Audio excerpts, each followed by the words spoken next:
questions for Coach?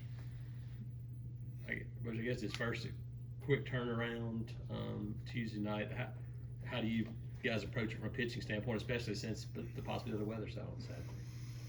Yeah, I think we'll evaluate the weather as soon as starting tomorrow. I'll start there. 11 o'clock, I think everybody's getting together. Well, I started asking for help as soon as we got back from Florida. You just saw the long-range forecast and trying to do the right thing with everything that's going on campus and an SEC weekend. So the games are paramount and trying to find a way to get a 3-game series in. So we'll meet tomorrow Thursday at 11 o'clock to really try to get multiple sources of expectation and hour by hour for the 3 days to give us the best chance. It looks like Thursday be a go as normal, and then I think you start looking as early as Friday if you need to do 2. Saturday looks like the worst forecasted day, but it looks like Friday has some rain a part of it too. So another 24 hours. Let's see what happens there, and then there's just a lot going on campus with A-Day, which is awesome. The Frank Thomas statue, which I'm sure we'll talk about, are a lot of things going on in a huge series for us and Texas A&M. You can't go Sunday, right?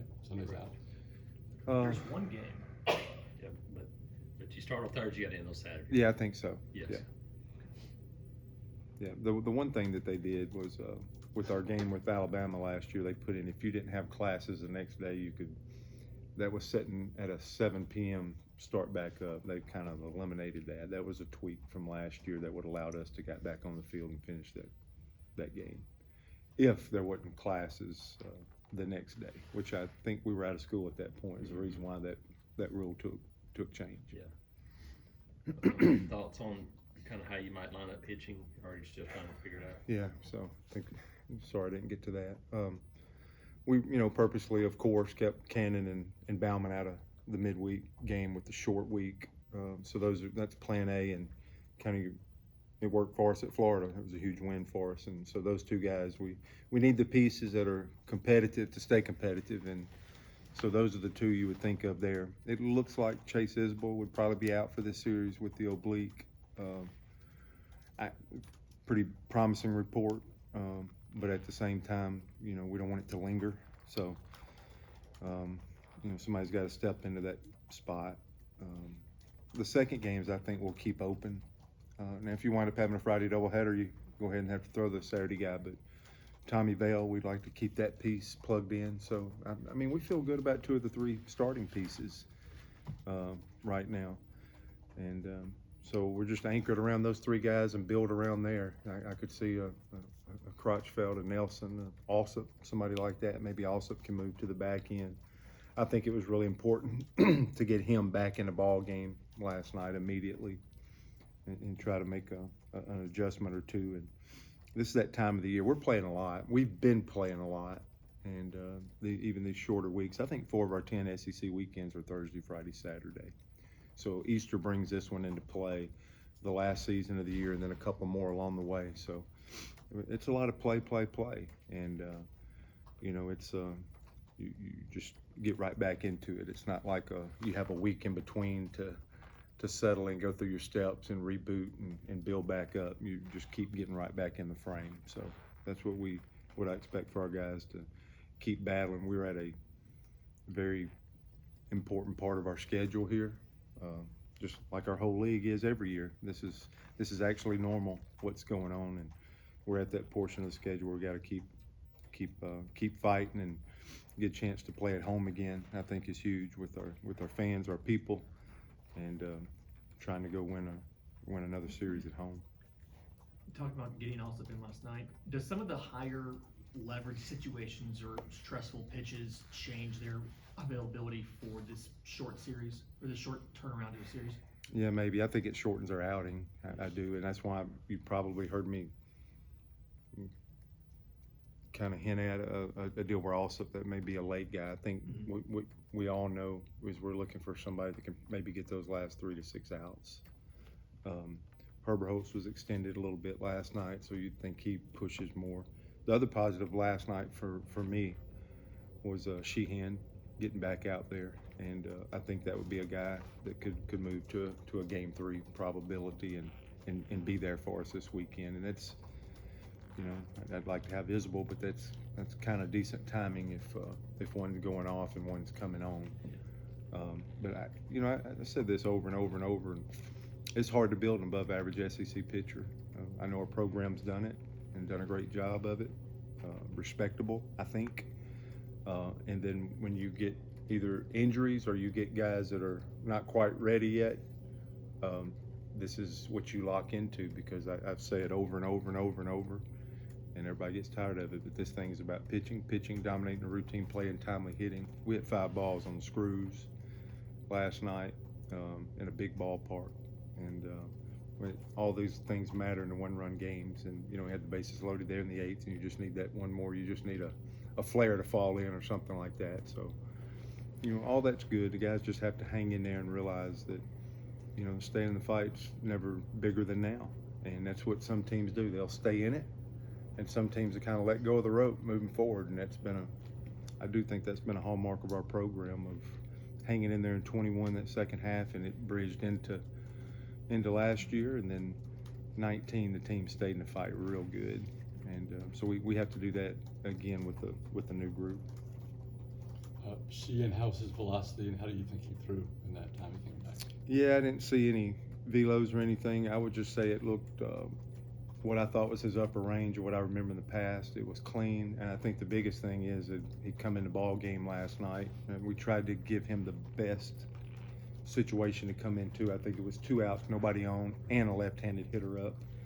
So that was as purposeful as it could be, and I got strike 1, strike 2, strike 3, and that's what I thought was sharp, crisp, commanded. It was away from a lefty, drove the fastball pretty good. So I thought he had drive and finish to his pitches, and it looked as good as I remember seeing. And then you know what? He went and sat down and come right back out. So for the limited work he's got, and then he come back out and did another inning for us. I thought that was pretty positive for Tommy. And with a veteran like that, I don't need to see 6 outings like that for him to gain my confidence with those 5 postseason appearances he did last year. If he can just do that one time with where we're at currently, that gives me enough confidence to put him on that 27-man roster. How much does it mean to you have Cooper Murray come back and hit the ball the way he has, even though some of those hits haven't fallen? Yeah. Hard hit balls haven't fallen yet. All you got control over is a great at bat. He's having them. He had great at bats in Florida. He had 3 of the best hard hit balls and got nothing to show for it last night to different parts of the ballpark. First baseman, outfield. He's seen the ball as good as anybody right now in this small window collection of the last few games. And again, we know our challenges, but I feel like we're, if guys can hold in there, I think this is the best chance to have our best lineup that we've had, and I felt that way going into Florida. That's why I thought we had a chance to win the series if some things worked out for us, and I feel that way, coming out of last night, heading into another SEC series. That Kaysen's down in the lineup, and we believe Kaysen as an older player. Caden Green gave us a little bit at Florida, and I think he reached base every time last night. Maybe HBP, walk, hit a double. And when we start getting a little bit, Nate's swinging the bat better. Swung it better at Florida. They got our first big hit RBI last night to get us going. So again, we feel like it's lengthened out the lineup a little bit, and when the bottom of the lineup can do a little bit and we can turn that lineup over, I think this is our best version of ourselves right now, as far as the lineup goes. Which you mentioned, like Drew Nelson, Crotchfield. You starting to get a feel for guys like that about starting clean innings or starts versus bringing them in with runners on base and having to work through some traffic. Is those things, especially for young guys, is that a big deal? That's what I want. We're trying, me and Coach Rock even. These guys, we know they'll hook it up, and we know they're going to do huge work for us. And that's probably part of the struggle, just getting guys comfortable. I mean, we can't do the fear thing, or, the skill will get better too. But if they're getting them comfortable and developing their skill, we're trying to find that marriage where it starts getting on the positive side, or that intersection of where things really start working for those guys. And this world, this season, this team, you want it now. And but every time we go out there, hopefully we're drawing closer to getting to that stage. So definitely believe in those guys, them continuing to get comfortable regardless of what day it is, whether it's a Tuesday or a Saturday or what day of the week it is, where you can be consistent, act consistent, get comfortable, and get to your stuff. Those are things that we're still working on. And yeah, in a perfect world, I'm trying to do everything I can. I just did the Sheehan example to you. We want to set everybody up. The game doesn't always allow you to do that. And our guys, you know, we were at it yesterday, you know, the best we could be, but, you know, umpiring seemed to be some things going on last night. We're even personally more animated, but, you know, that game come down to, they scored 4 runs on 2 singles in the first.